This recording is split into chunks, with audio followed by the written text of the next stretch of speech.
नमस्कार, मैं हूं अजय और लखनऊ से खबर है जहां रमजान को लेकर मौलाना खालिद रशीद फिरंगी मैली ने एडवाइजरी जारी की है। उन्होंने कहा है कि 24 अप्रैल को रमजान का चांद दिखेगा और 25 अप्रैल से पहला रोजा शुरू होगा। इस दौरान लोगों को घर में रहकर नमाज अदा करनी है। मौलाना रशीद ने कहा कि इस्लामिक सेंटर ऑफ इंडिया ने कोरोना वायरस को लेकर एडवाइजरी जारी की है, जिसमें लोगों को घरों में ही रहना है और घर में ही नमाज पढ़नी है। मौलाना रशीद ने कहा है कि लोग मस्जिद में आने से बिल्कुल परहेज करें, इससे सोशल डिस्टेंसिंग भंग होती है और कोरोना के फैलने का खतरा पैदा हो जाता है।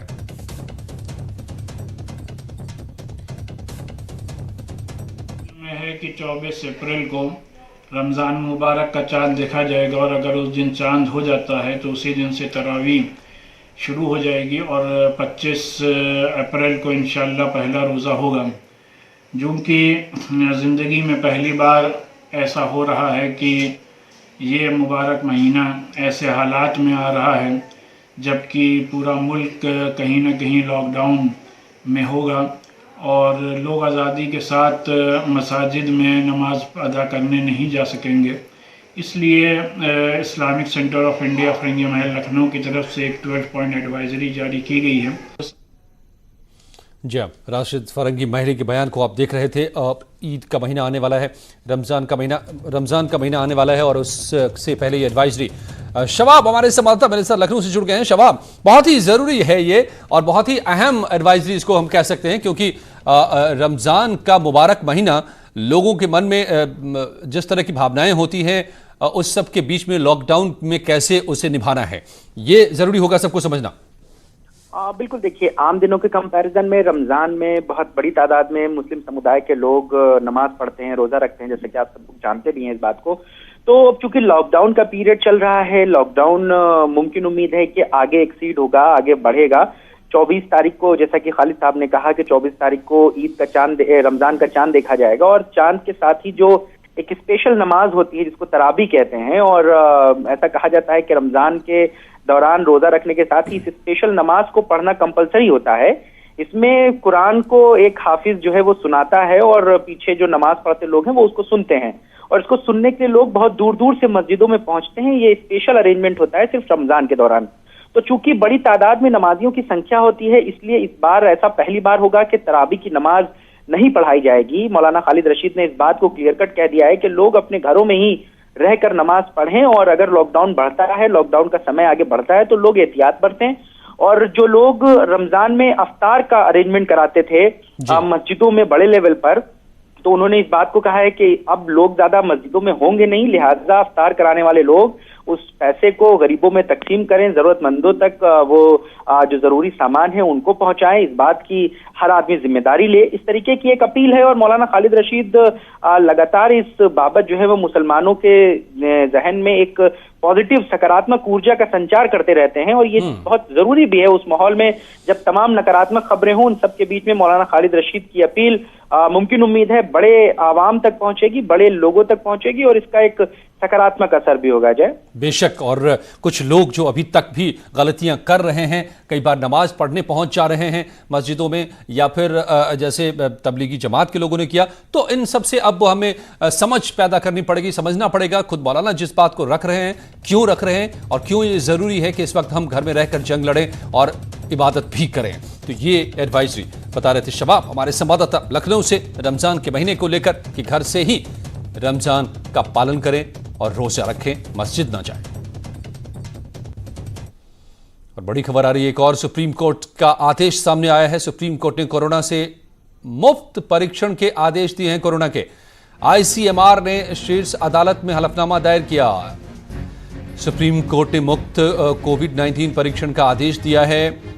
निःशुल्क परीक्षण करने के लिए प्राइवेट लैब को आदेश देने वाले आदेश में संशोधन की मांग की है। आईसीएमआर का कहना है कि सुप्रीम कोर्ट के इस आदेश से कोरोना से लड़ाई का उद्देश्य मुश्किल हो सकता है। यह फैसला लेने का कार्यपालिका पर हक छोड़ा जाए। आईसीएमआर ने हलफनामे में कहा है कि 87% से ज्यादा टेस्ट सरकारी लैब में किए गए हैं। प्राइवेट लैब 2 टेस्ट के लिए तय किए 4500 रुपये मनमाना नहीं है। सुप्रीम कोर्ट ने निजी लैब में मुफ्त कोरोना जांच के आदेश में बदलाव किया है। कहा है कि लैब उनसे 4500 रुपये तक ले सकते हैं जो देने में सक्षम है। जो लोग आयुष्मान भारत की योजना के दायरे में आते हैं सिर्फ उनकी जांच मुफ्त होगी। पीएम मोदी कल देश को संबोधित करेंगे। कल सुबह 10 बजे प्रधानमंत्री मोदी देश को संबोधित करेंगे। कल रात 12 बजे खत्म हो रहा है लॉकडाउन और उससे पहले लॉकडाउन बढ़ाने को लेकर के ऐलान कर सकते हैं प्राइम मिनिस्टर मोदी। तो कल सुबह 10 बजे देश को एक बार फिर से संबोधित करेंगे प्राइम मिनिस्टर मोदी। पीएम ने मुख्यमंत्रियों के साथ मीटिंग की थी और सभी राज्यों ने करीब करीब इस बैठक में यह सहमति दी थी, मांग की थी कि लॉकडाउन को फिलहाल बढ़ाया जाए और ऐसा माना जा रहा है कि लॉकडाउन बढ़ाने की घोषणा एक बार फिर से करेंगे प्रधानमंत्री मोदी। कल सुबह 10 बजे देश से मुखातिब होंगे प्राइम मिनिस्टर मोदी। बड़ी खबर इस वक्त की। और कोरोना की जंग में अब अधिकारियों की टीम 11 के बाद यूपी के मंत्री भी मैदान में उतर आए हैं, जिसके तहत उप मुख्यमंत्री केशव प्रसाद मौर्य निर्माण कार्यों की समीक्षा के लिए इससे जुड़े अधिकारियों के साथ बैठक बुलाई। कृषि मंत्री सूर्य प्रताप शाही ने भी गेहूं खरीद को लेकर कृषि संबंधित विभागों के मंत्रियों की बैठक बुलाई है। इस बैठक में किसानों को राहत पहुंचाने समेत कई बड़े फैसले की उम्मीद जताई जा रही है। योगी आदित्यनाथ की ओर से अलग अलग कमेटियां बनाने के बाद अब कमेटियों ने अपना काम करना शुरू कर दिया है, जिसके तहत एक तरफ केशव मौर्य ने आज एक बड़ी बैठक बुलाई है, जिसमें तमाम जो निर्माण कार्य से जुड़ी हुई संस्थाएं हैं उनके उच्च अधिकारियों को बुलाया गया है। ये अधिकारी और ये जो बड़ी बैठक है, इसके बाद ये तय हो जाएगा कि जो दिहाड़ी मजदूर हैं उनके लिए क्या बड़े स्टेप उठाए जा सकते हैं लॉकडाउन के दौरान राहत पहुंचाने के लिए। वहीं दूसरी ओर कृषि मंत्री जो है सूर्य प्रताप शाही, उन्होंने भी आज एक बड़ी बैठक बुलाई हुई है इसको लेकर के कि कल जिस तरीके से बड़े पैमाने पर गेहूं खरीद शुरू हो रही है और इस गेहूं खरीद के जरिए किसानों को राहत पहुंचाई जाए, किस तरीके से सोशल डिस्टेंसिंग को फॉलो करवाया जाए, उसको लेके कुछ बड़े जो नियम कानून है वो तय किए जा सकते हैं किसानों को राहत पहुंचाने के लिए। इसके अलावा अगर बात की जाए तो सुरेश खन्ना, जिनके पास वित्त विभाग है, उन्होंने भी एक बैठक बुलाई है ये आकलन करने के लिए कि आने वाले दिनों में अगर लॉकडाउन बढ़ता है तो कितना व्यय और कितना भार पड़ेगा वित्त विभाग पर और इसको लेकर के क्या स्ट्रेटेजी अपनाई जा सकती है। तो जो कमेटियां हैं उन्होंने आज से अपना काम करना शुरू कर दिया है और आने वाले दिनों में भी बैठकों के जरिए समीक्षा इस बात की जाएगी कि लॉकडाउन के दौरान लोगों को कैसे फायदा पहुंचाएं। विजय शत के साथ Anamika Singh, news 18 Lucknow.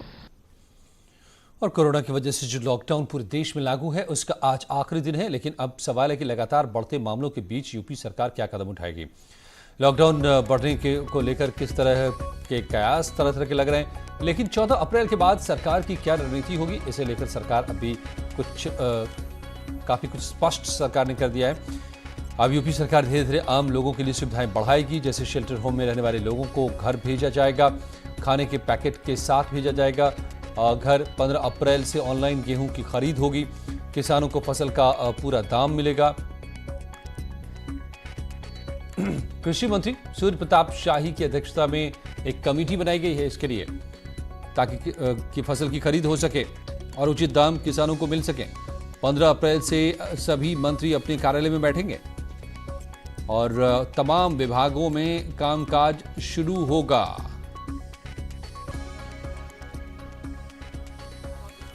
Shelter home में रह चुके हैं, उसी जनपद में हैं, उनको एक बार जांच करवा करके फिर सुरक्षित 14 दिन के होम क्वारंटाइन में उनके घर में भेजने की व्यवस्था हम करें।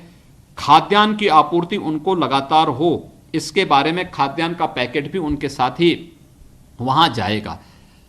ये चीजें हम तत्काल रूप से लागू करने जा रहे हैं। सभी मंत्रियों से इस बारे में कहा जा गया है कि 15 अप्रैल से वे अपने कार्यालयों में बैठें, सामान्य कामकाज को निपटाएं, अपने प्रभारी जनपदों में जो वहां पे शासन से जुड़ी हुई केंद्र और प्रदेश सरकार की गरीब कल्याणकारी योजनाएं हैं, इनकी मॉनिटरिंग करने के साथ साथ विभागीय कार्यों को संपादित करने की व्यवस्था करें। तो सरकार अब धीरे धीरे एक्शन में आएगी। लॉकडाउन बरकरार रहेगा, लेकिन काम भी शुरू करना होगा। ये साफ तौर पे संकेत और संदेश मुख्यमंत्री का। और आपको अब कोरोना से जुड़ी एक बड़ी अपडेट बताते हैं। उत्तर प्रदेश में कोरोना पॉजिटिव मरीजों की संख्या 523 पहुंची है। केजीएमयू की लैब ने ताजा आंकड़े जारी किए हैं। 740 नमूनों में से 40 पॉजिटिव पाए गए हैं। रिपोर्ट में 700 सैंपल नेगेटिव भी मिले। जिलेवार आंकड़ों की बात करें तो आगरा में आज 35, लखनऊ में 4 पॉजिटिव केस सामने आए हैं। लखनऊ के हुसैनगंज, फूलबाग और छितवापुर इलाके में कोरोना पॉजिटिव मरीज मिले। इसके बाद प्रदेश में कोरोना मरीजों की संख्या बढ़कर 523 पहुंच गई है। आपको बताएं कि कल देर रात तक यह आंकड़ा 483 का था। कोरोना से यूपी के कुल 41 जिले प्रभावित हैं।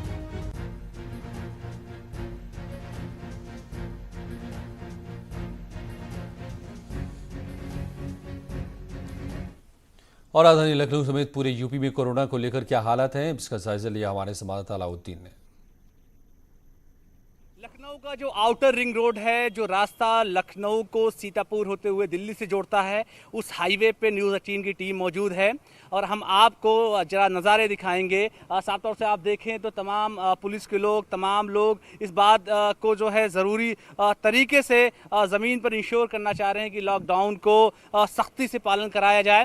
हालांकि जो ज़रूरी चीज़ें हैं या आवश्यक सेवाओं से जुड़ी हुई चीज़ें हैं वो गाड़ियाँ इक्का दुक्का आ जा रही हैं, लेकिन सबसे ख़ास बात यह है कि कुछ दिनों की तुलना में जागरूकता भी फैली है लोगों में और उस तमाम चीज़ों का पालन भी कर रहे हैं।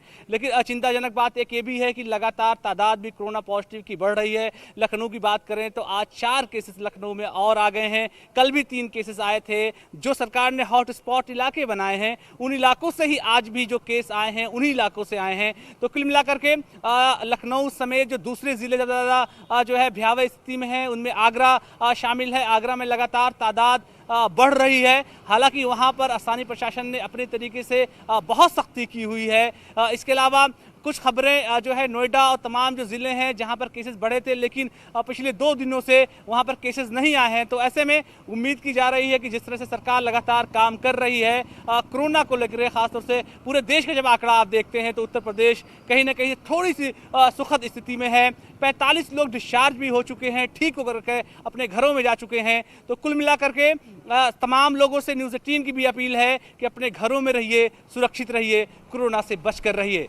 कैमरा पर्सन गोपी गिरी के साथ अलाउद्दीन, न्यूज़ 18 लखनऊ। और केंद्रीय मानव संसाधन विकास मंत्री रमेश पोखरियाल निशंक ने आज एक वेब पोर्टल युक्ति लॉन्च किया। इस पोर्टल के द्वारा कोरोना वायरस के मद्देनजर मानव संसाधन विकास मंत्रालय द्वारा किए गए प्रयासों की निगरानी की जाएगी और उन्हें मेंटेन किया जाएगा। ये पोर्टल कोरोना वायरस की वजह से सामने आ रही चुनौतियों के हर आयाम को समग्र और व्यापक तरीके से दिखाएगा।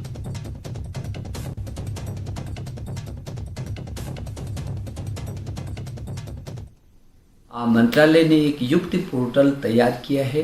ये युक्ति पोर्टल ऐसा प्लेटफॉर्म होगा जिसमें हमारी सभी संस्थाएं, चाहे हमारी आईआईटी है, एनआईटी है, आईसर है, आईपीएस है, हमारी एआईसीटी है, हमारे विश्वविद्यालय हैं और आईसर हैं, तमाम वैज्ञानिक संस्थाएं हैं जो मानव संसाधन विकास मंत्रालय से तमाम जुड़ी छोटी बड़ी संस्थाएं हैं, वो क्या क्या काम कर रही हैं और वो क्या क्या अभी तक उन्होंने अनुसंधान किया है, वो सभी इकट्ठा एक स्थान पर होगा। और वर्तमान परिस्थितियां जब पूरी दुनिया कोरोना वायरस के इस महामारी से जूझ रही है, इस संकट से उबरने के लिए ये तमाम संस्थान क्या शोध कर रहे हैं, क्या अनुसंधान इन्होंने अभी तक किया है, वो सभी जो उनके प्रयास हैं वो प्रयास एक स्थान पर प्राप्त होंगे।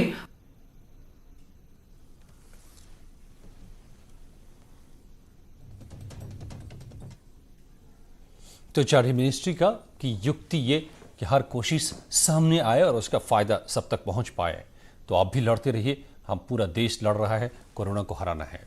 जारी है खबरों का सिलसिला।